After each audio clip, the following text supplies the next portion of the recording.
Welcome to the Alpha Pickleball Podcast, where we slice through the noise to bring you the juiciest insights, strategies, and stories from the dynamic world of pickleball. Join us as we serve up engaging conversations with top players, coaches, and enthusiasts, giving you an ace perspective on all things pickleball. Whether you're a seasoned pro or just stepping onto the court, get ready for a volley of knowledge that'll elevate your game to alpha levels. Let the rallies begin.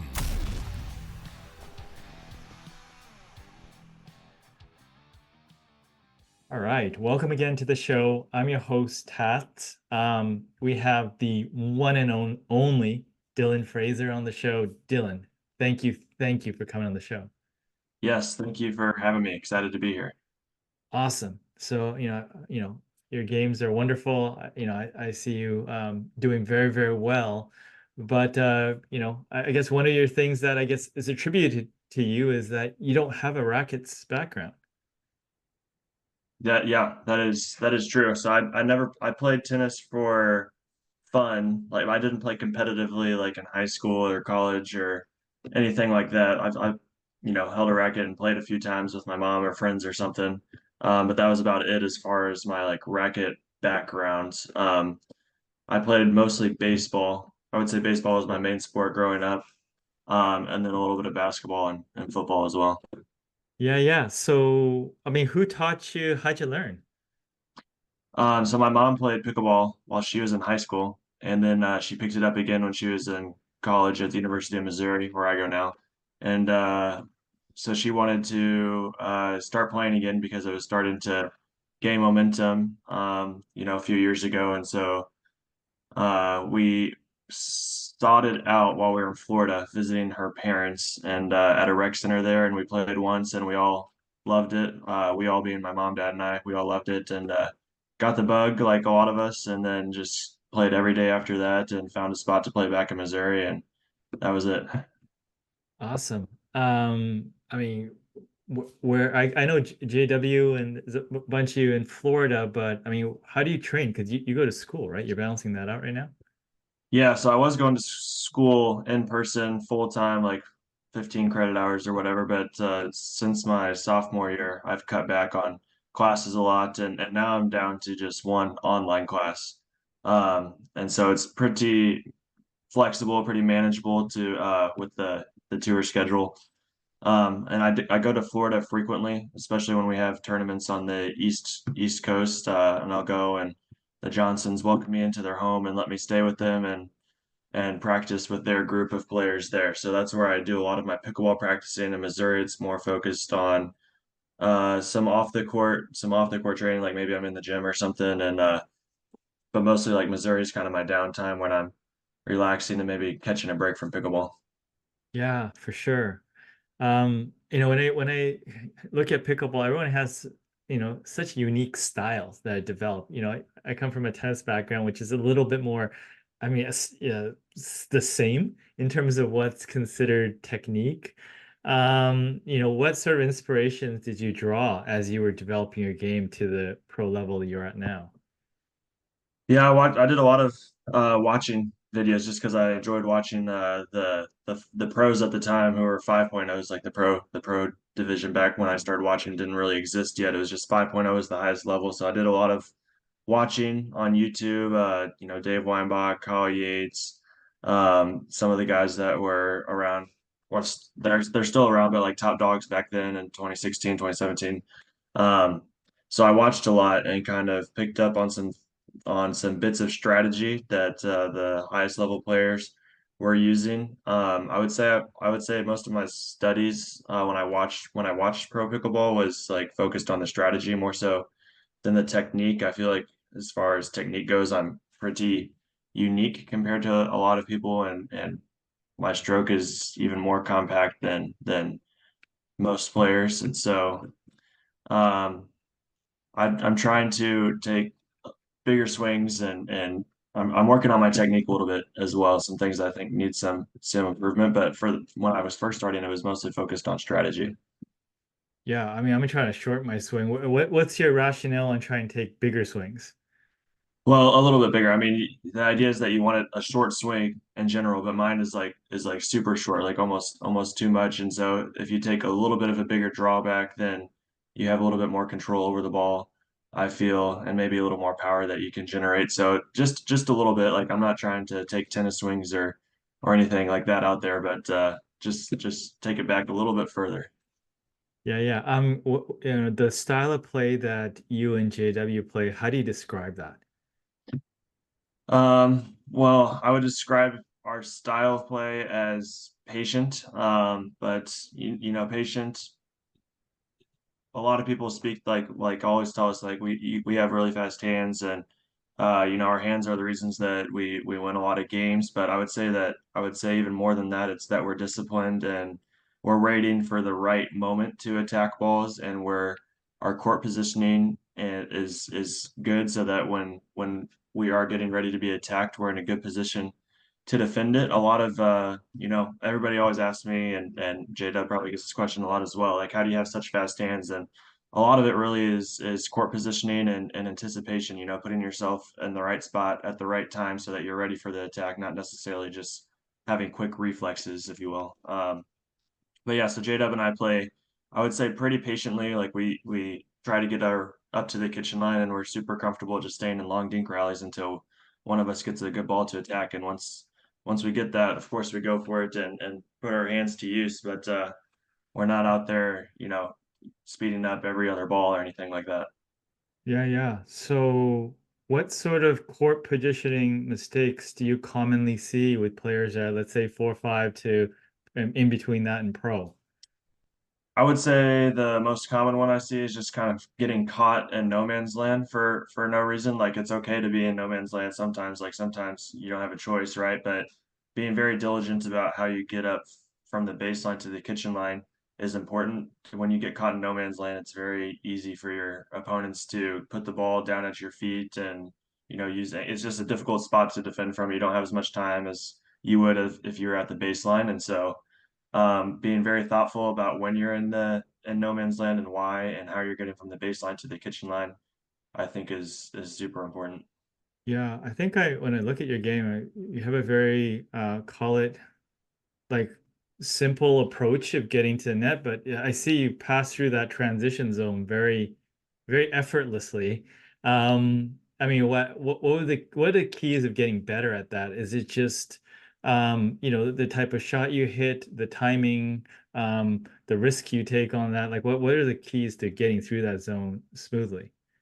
Yeah, oh well, a lot of practice and reps first of all. I'd say the my favorite drill that I do and practice is the 7-11 drill, which I think a lot of people are familiar with. Some people maybe not, but it just involves one person starting at the kitchen line, one person starting at the baseline, and the person at the baseline has to work their way into the kitchen line. I do that drill very frequently, and you just kind of get a feel for like especially when you're the one hitting the shot, like you can tell pretty quickly if you hit a good shot or if you need to stay back because your ball was a little bit high or you're hitting it too far or fast. And then when you play with someone frequently like JW, we've been playing for a couple of years now. You get a really good feel for like when they're going to hit a good drop or if they hit a good drop. Like you can tell before the ball actually lands in the kitchen, whether or not it's going to be good or not. And so you can start kind of moving forward or staying back depending on how good of a third that you or your partner hit.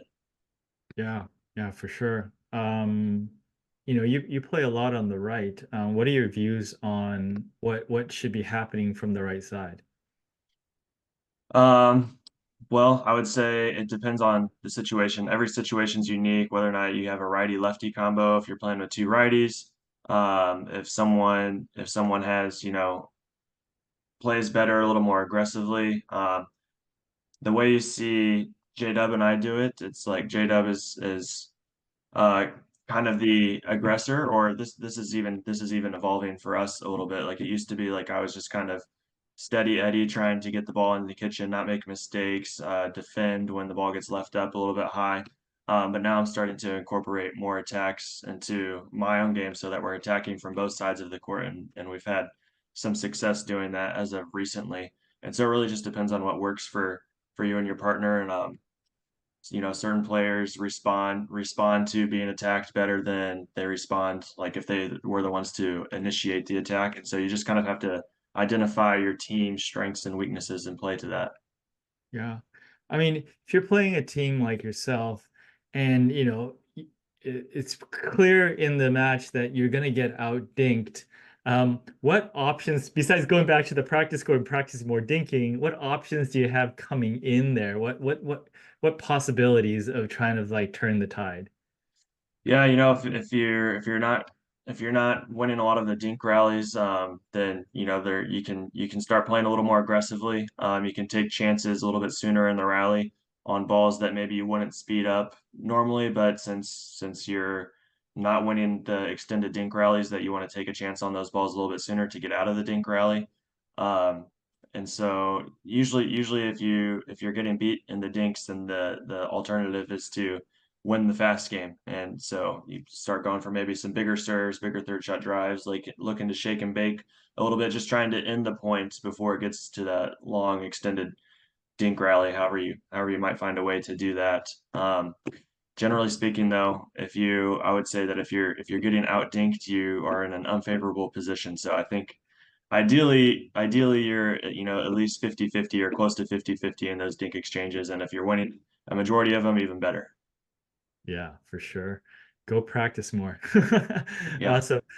You talked about evolution in your game. I know this that earlier this year or late last year, you started to add two-hander to your game. Like Mhm.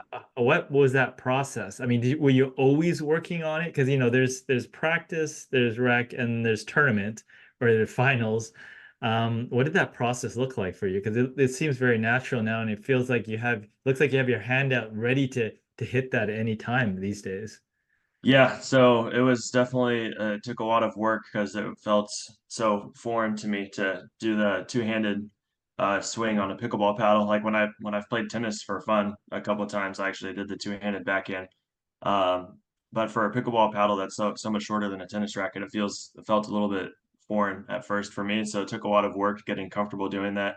I'm still not like completely comfortable hitting a two-hander, but I'm diligent about incorporating it into my practice sessions and making sure that I'm working on it so that I can be more confident if I have to pull it out into the match.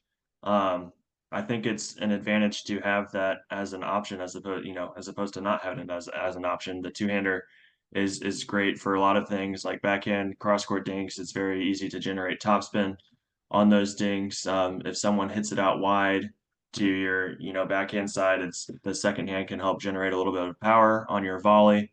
So there's just, it gives you a couple more options to utilize in your matches. Yeah, I mean, for what you do, I mean, yeah, do you prefer differently for a known versus an unknown pairing? Um, I would say as far as like playing two players I've never played before, or like a partnership that I've never played before. Yeah, well, oh yeah, actually, let's start with the opponent side. You're playing an opponent that you've never played before. I mean, is how much of it is just play solid, figure it out, and how much of it is like find anything beforehand, or is there a certain approach you take? For me, when I'm playing someone new, it's more kind of figure it out as you go. Probably what I should do is do a little studying of my opponent before I play them, but I'm not very good about that. So usually for me, it's kind of and I would say that I'm more focused to playing to my strengths anyway, as opposed to playing to my opponent's weaknesses. And so when I go out there, I'm just gonna follow the same strategy that I use for the most part against anybody that I play, whether I know them or whether I don't know them, because I'm confident that if I'm executing to my strengths at my best, then I'll be able to outplay anybody, regardless of if I'm playing to their strengths or if I'm playing to their weaknesses. But certainly, it does help to have an understanding of your opponents going into the match and kind of picking up on some of their patterns where they like to drop the ball or drive the ball, or if they're stronger on the backhand side or forehand side. All that stuff helps for sure. And it's just something that you have to figure out as you go if you don't have any information on them beforehand. Got it. Got it. Yeah, because I always wonder because I just saw your match recently with Andre and Gabe, but you train with Gabe cardio quite a bit. So you guys know each other's game very, very well. So I wonder how that plays into it. Yeah, and particularly Gabe and Jada because they both live in that same area. They practice together a lot, so they're both very familiar with each other's games. They kind of have an idea of where the other one's speeding the ball up to and what the other one's maybe thinking about doing on their next shot. Andre Desk is also in that area, so he practices with us a lot. So the four of us, when I go to Florida, we'll get some practice sessions, and so we're all familiar with each other's game, and it really just comes down to, we all have a good idea of what the other team's going to do. So it comes down to who's going to execute their strategy the best. Yeah. So in terms of executing strategy the best, what do you do? Like health, sleep, whatever routine before tournaments to make sure that you're in the best possible way to execute your strong game plan during the match.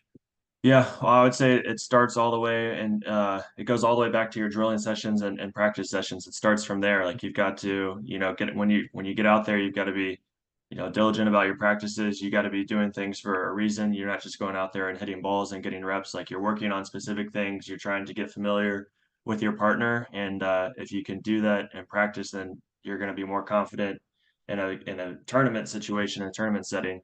And so when I do go out there and practice, there's always a couple of things that I'm working on personally, and then always, maybe one or two things that JW and myself are working on, or Tyra and myself. When we practice, there's, things that we're tweaking in our games, and we're trying new things usually. And so once you get out onto the court in a tournament setting, then you have a good idea of what's going to happen, and it's like you've been there before. Like none of this is new, so it makes you a little bit more comfortable. Yeah, and I'm always wondering when working on something. I mean, it's at the pro level, probably a little bit more nuanced, probably, but because sometimes like when you, at least let's use my example, like, working on something, it can get ugly really quick, right? So maybe that's a ball machine or wall exercise. Like when you work on something, what like give me an idea of a practice session that you have and like kind of the splits and how you sort of organize your time.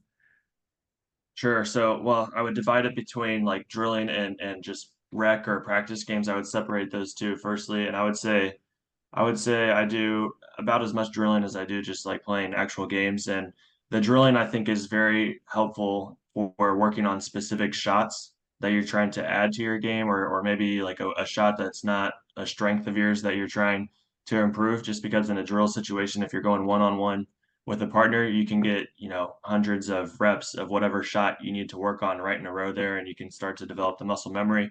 Whereas in a practice situation or like rec with four players and you're just playing games, like maybe you hit that shot once or twice a game and that's it. And so it's not helpful for developing new shots or reinforcing, weaknesses in your game.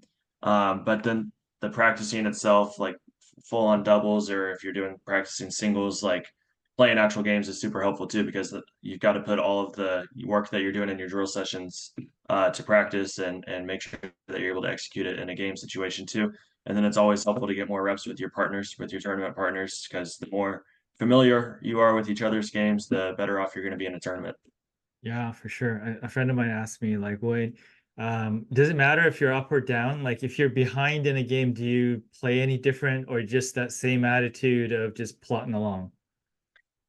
I would say nothing, if there's a reason why we're losing a game, if we can identify a reason that we're losing a game, then maybe we need to make an adjustment in our strategy. Um, but if not, sometimes it's because, you're not executing your shots. Like sometimes I'll be down in the game and I'll feel like, I'll call a timeout and we'll go back to the bench and talk with my partner. And it's like, hey, I don't know that we need to change anything right now. I think that we just got to execute, a few more of these balls that then maybe you missed a put away or something like that. But you feel good, like you're getting ahead in the point and creating good opportunities yourself. And it's just going to come down to execution. And then there's sometimes where you're down in a game and it's like, hey, this really isn't working. Going to the middle of the court or playing to this person's forehand or returning to the backhand side or whatever isn't working for us. Then you can, make adjustments from there. Got it. I know you play a lot with J-Dub, but I know you play MLP with different partners. I mean, what type of partnerships or partners do you tend to gravitate towards or play well with? Yeah, so for mixed doubles, I like playing with a female counterpart that is comfortable in long dink rallies because I like to kind of get up there and play the soft game. Although mixed doubles is getting more and more uh it's getting quicker pace. So like there's a lot more speed ups, there's more third shot drives, bigger serves, and it's getting more aggressive. But generally speaking, I like playing with someone that's comfortable in the long dink rallies and trying to get from the baseline to kitchen line and kind of set up that pattern. And then in men's doubles, I like playing both the left and right side. So depends on who I'm playing with. If I'm playing with a left side guy, somewhat like my MLP partner for Atlanta is going to be Andre, and I think he's just super solid, super steady, really great competitor. He's never out of a match, and so I'm excited to play with him. He's just super steady, and I'll probably play, with him. I'll probably play a little more aggressively than I play with J Dub, just to kind of help generate some offense from our side of the court. But I can expect every single ball to come back and play with him on my side, so I'm excited about that. That's awesome. I love it. Yeah, I mean, I'm just trying to think. Um, in terms of juggling, I mean, I guess let's say when you are not traveling, because not everyone has great access to great players, and I'm assuming back in Missouri it's a little bit different. How have you sort of how do you manage your training there? Yeah, so my training in Missouri, it's more focused on like off the court training. So, I'll go to the gym and try to get physically better. And when I do go out and drill in Missouri, it will be drill sessions and as more drill sessions than playing sessions. So I'm trying to add something to my game, or I'm trying to reinforce weaknesses. And I've usually got a couple things on my list to try to improve or to incorporate to my game. And so I'm able to go out and have someone feed me balls or play some points with me that works on those couple of things. And then once I get to a tournament, to wherever there's going to be a tournament, or if I go to Florida, then I can get some higher level reps in there, at least like with some other professional players. Got it. So when you don't have the pros around, then doing specific types of drills, even if there's a bit of a level difference, you can get something out of it as long as you design the drill to work a certain For way. sure. Yeah, exactly. Got it. I mean, is there any other tips that you commonly give to tournament level players? Um, I would say the biggest is something I say somewhat frequently is the biggest separator, in my opinion, across all levels is consistency. And so it's very fun to go for the fast-paced shots, engage in a hands battle, go for the ATP, big serve, big drive, shake and bake, whatever. But um, all the little things are what separates the best players from, the next level down, even amongst the pro level players. And usually the teams that are the most consistent are the ones that win most consistently. And so that involves, going for high percentage shots, not taking chances soon in the point, or like going for risky shots like early in the point, like really being comfortable in long extended rallies, especially at the kitchen for doubles. Um, and then waiting for a good opportunity to start the fun stuff, to speed up and do the hands battles. Yeah, for sure. Awesome. Yeah, you've been great. Just trying to think of anything I can think of. Oh, stacking. What are your thoughts? I heard one of the other pros saying that stacking is going to become a little bit less just because the ability to play off both sides and create chaos in the future. You guys, are very disciplined with your sides when you play. What are your thoughts there? Yeah, I think that's a tricky one. I think for you, so it goes both ways. Like when you're playing the same side with your partner by stacking during a match, then you guys, you and your partner are more comfortable probably in that orientation, and you can kind of get into a rhythm playing the same side over and over and over again. And probably the case is that one player is stronger on one side and the other player is stronger on the other side. So it's very helpful for your team to be in that orientation as often as possible. So that's why stacking is beneficial. At the same time, if you're giving your opponent the same look every single time, then you become a little more predictable. And so it kind of goes both ways a little bit, and you kind of have to weigh, like, does us being in this orientation outweigh the fact that our opponents are gonna, be familiar with what we're gonna do on this next point. I will say that being able to play both sides and give your opponents a different look is helpful. And that might be something that you do when you're down in a game, like you asked earlier. You might try to switch up sides or something like that to give your opponent a different look to see if you match up better in that orientation. Not having to unwind the stack is helpful as well, because so when you're returning, a lot of times serving teams are able to win points fairly quickly and easily by driving to the person that is returning and has to get all the way across court up to the kitchen line. So a lot of times when you see teams go on runs, it's oftentimes the result of the returning team having to unwind the stack. And so being able to play both sides, you and your partner having the ability to play both sides and being comfortable on both sides and maybe not having to unwind the stack, I think is super beneficial as well to kind of prevent some of those runs. Yeah, for sure. And I've heard different pros have, different patterns and stuff like that. When you're dinking or closer to the middle, is there specific patterns that you work on? You just kind of move it around to get the feel of it. Like, is it mechanical? Is it feel based? What are you thinking when you're doing that?